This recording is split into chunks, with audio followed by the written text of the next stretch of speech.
Bum, bum, bum, bum, bum, bum, bum, bum, bum, bum, bum, bum.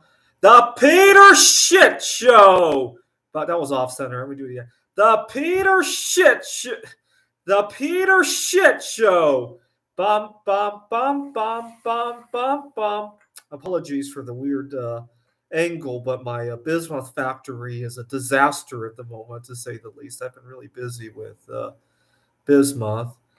But one of my subscribers asked me why I had been talking about the idea of mixing ammonia and bleach, and I thought I would elaborate a little bit. It's an interesting childhood memory of mine. One of my favorite teachers, actually. So long before there were internet memes, there were interesting stories that you might pass along from one person to the next. My sixth grade science teacher was warning us about the dangers of just randomly trying stuff just because it might seem like a good idea. We were doing an experiment in class, and he warned us about another experiment he had accidentally done while cleaning the toilet. He had accidentally mixed ammonia and bleach, and it created a toxic gas, created a war gas, and he and his family had to go stay with somebody else until the house had aired out. So he warned us not to just randomly start pouring stuff together. I can't remember what experiment we were doing, but that was his warning to us. Unfortunately, I had never heard the word ammonia before, and I had no idea what he was talking about.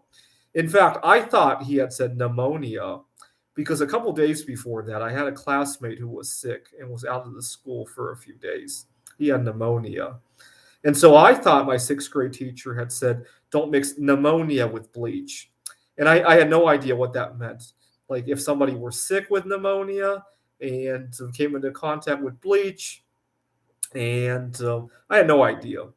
Now, when I was in sixth grade, this was late 90s, we used to have presentations every so often about the dangers of smoking. People would come in to talk about why we shouldn't smoke, and they would show us all these chemicals that were in cigarettes, and among them was ammonia. And that's like, oh, that's what my sixth grade teacher was talking about.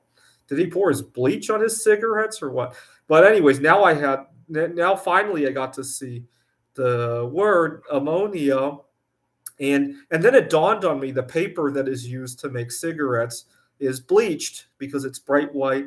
And I thought, hey, that's ammonia and bleach. That must be why smoking is bad for you.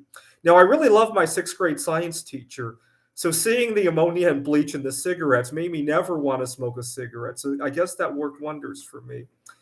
But looking back at it, I think the way they went about the anti-smoking was kind of weird. They always talked about what kind of chemicals are in the cigarettes, what kind of diseases they could cause you. It might give you cancer, but that would be decades from then, right? You're 12 years old. You're about to try your first cigarette. You're not going to be thinking about getting cancer when you're 50 or 60, right? And kids have no idea what ammonia and bleach is. There's radioactive elements in the cigarettes. Oh my God, what kind of kid would not want to smoke a radioactive element? I think that was the wrong message. I wish they had talked about the dangers of being enslaved by your cigarettes, right? You're out with your friends at your favorite movie, and your experience is punctuated by needing to smoke. I think that would get to a lot of kids, a lot more so than the ammonia, bleach, radon, rat poison, whatever is in the cigarettes, right? I really think that would have gotten to the kids a lot better. But anyways, that's why there was ammonia and bleach, right? My sixth grade teacher warned me not to mix ammonia and bleach, and he may have just saved my life because he made me never want to smoke a cigarette. This is the Peter Shit Show. Bum, bum, bum, bum, bum, bum, bum, bum, bum, bum, bum, bum. The Peter Shit Show. Bum, bum, bum, bum, bum, bum, bum.